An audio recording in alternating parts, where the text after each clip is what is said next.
Irene Hammond here with eXp Realty. Today I'm talking with Jacqui Hamilton of Concord Mortgage, and she's a specialist in the home equity conversion loans. We've been talking a lot about home equity conversion loans, and you can find other links in our video stream or down below.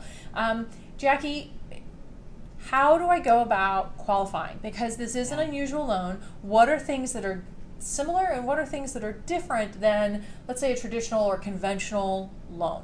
Okay. One of the first big things, and people always say, well, I have excellent credit, or I have, this. Honestly, I don't really look at your credit.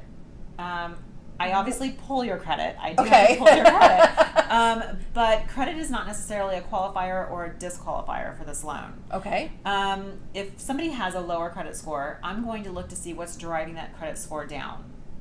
The three main factors that we are looking for is on-time mortgage payments within the last 24 months. Okay. I'm looking for tax liens. Can't have a tax lien. Yeah, that's probably not good, because if you don't pay your taxes, that's one of the things you're responsible for. Exactly. That's not going to go over really well. Right. You can't owe the government money and then ask to borrow.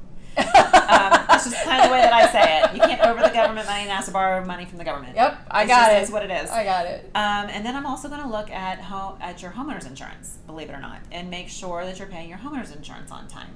So those are the three big things that I look for. Now, what if somebody's been a renter? Totally fine. Even better. I'm going to check with your landlord and just kind of confirm that you've been making your rent payments on time. Okay. Obviously, you're going to have renter's insurance, so I'm going to take a look at that. Obviously, there aren't property taxes there, but I'm still going to make sure there aren't any tax liens on the credit, whether it's payroll taxes, federal income tax, things like that. And a lot of my clients actually aren't required to pay federal income tax because maybe their income isn't at that requirement. So that isn't even a concern there either. Okay. The main thing that I'm going to look at is where the down payment money is coming from. So I need to source that money. Okay. I'm going to look to make sure that you can afford the home, so that you can pay your homeowner's insurance, that you can pay your HOA, that you can pay your taxes.